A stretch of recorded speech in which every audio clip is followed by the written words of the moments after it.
really go home against that.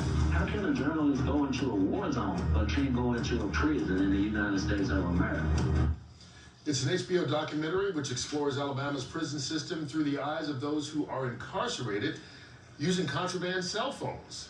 Joining us now, one of the I wonder how they got them in there. Ricky, thank you for joining us. They cheeks?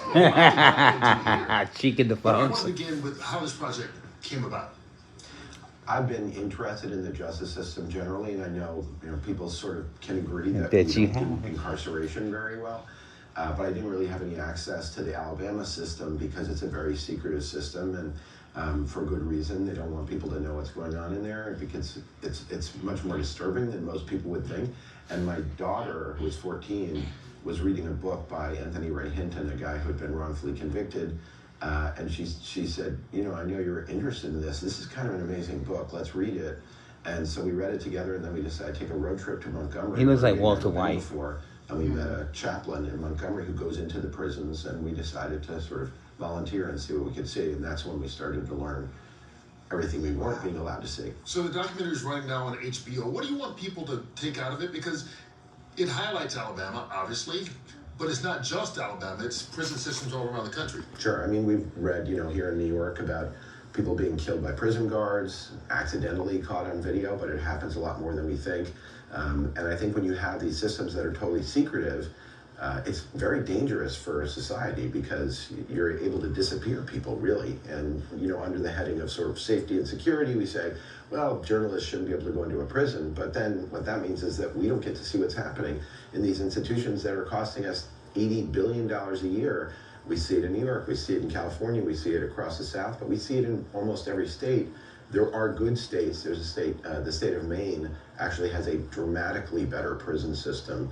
And trying to let people know what's really happening inside and what we can do about it is a critical function of a film like this. So, Andrew, how did you infiltrate inside this prison system?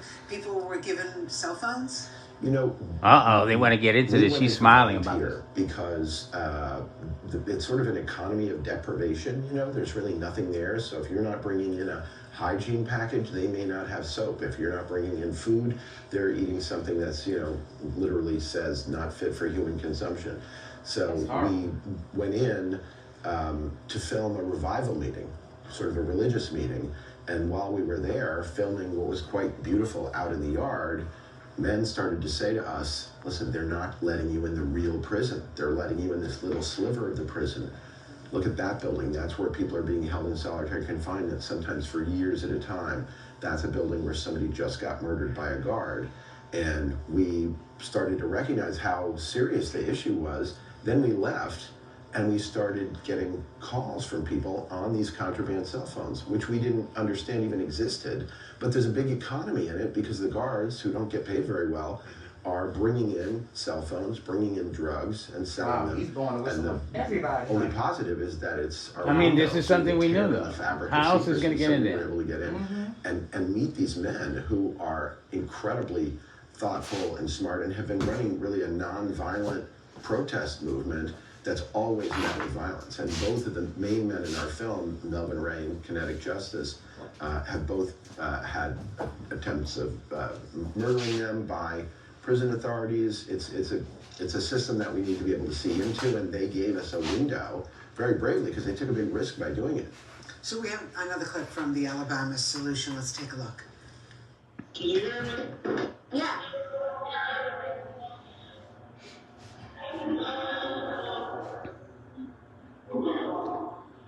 Hold on a minute. Police in here. Oh, okay.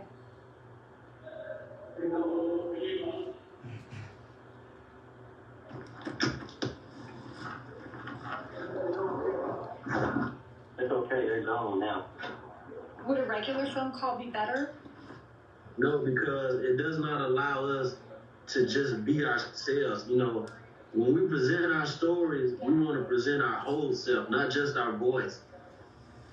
So, Andrew, I mean, what are these people in jail for? And What are you hoping? I mean, obviously the injustice of the system. For But the are fact these like that they're hardened humans and they're criminals and supposed to these be murderers? treated Like, who are a they? certain way. You know, there's a mix. And I think somebody like, Humanely, but everybody loses their sense of humanity. They live under, is in and they prison be treated for like senior ground crime, animals, essentially. and then when they come out of prison, Undisputed they're that somebody was expected trying to run be over this with a model car. citizen He, like a lot of when people there, had a all gun. you were He doing shot when the they were person in the car. incarcerated is training He's animals been to in be jail now worse than for what they were when they decades. went in. Look, if you just go through the jail, not even the prison system, you can see how it A range is. of things. One of the people They already who's, you're getting a doesn't, little taste of it. survive in the film is somebody So, who was incarcerated I understand. for entering an unoccupied They're supposed to be building. rehabilitated, but Didn't they're steal not. anything.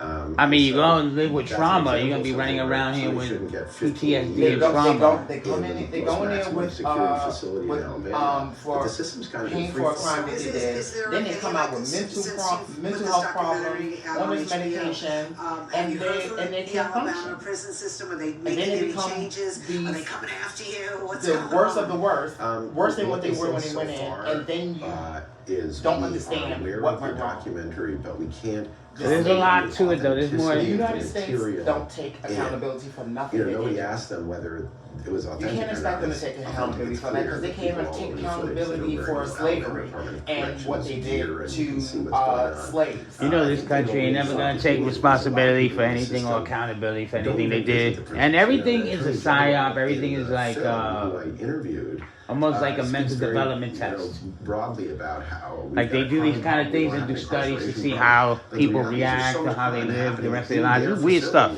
But they don't see it that way, and part of the way they avoid the responsibility is they don't really go visit the prison. So it's a little diffusion of responsibility. Well, I know maybe it's not great there, but it's not supposed to be a Hilton hotel. Meantime, we're seeing the highest rate of suicide, the highest rate of murder, the highest rate of sexual assault. Some of these wardens now are just drug overdoses feeding them terrible food and making them wear pink. You've been hearing this stuff? In the state, and we're seeing that in many states. Unfortunately, is just this sort of total. I would say that the film is not, for me, just depressing. Right? It's a story about men inside who are operating in a nonviolent way to use the ability to stop working or to make the impression on the administration that they would like the system to be better. And they're obviously taking a risk by recording and sharing it with you. It's contraband. They could be, charged even more for doing that. But also, some of these people are going to get out at some point. 95% of the people in our prison system are going to get out. Exactly. So 95% of people safer by bringing them into facilities that, rather than training them, giving them job skills, giving them reasonable health, you bring them out into society and expecting them to rejoin society with some kind of job and being, able to be a taxpayer, and they're just not even close to that when you treat them this way. So nobody's saying that people who are in prison should be treated like kings. We're not talking about that. Even conservative audiences that we've shown the film to will say, look, it seems like this is a revolving door. I say that I'm tough on crime. That's not being tough on crime. That's a whole other layer. That's an unconstitutional scenario where people are just being damaged and then being let back out into society, and we hope for the best, and it's not working. All right, it's on HBO right now. You can stream it. Andrew Jarecki, director of the Alabama Solution, thanks for sharing it with us. Yeah, thank you. All right, let's check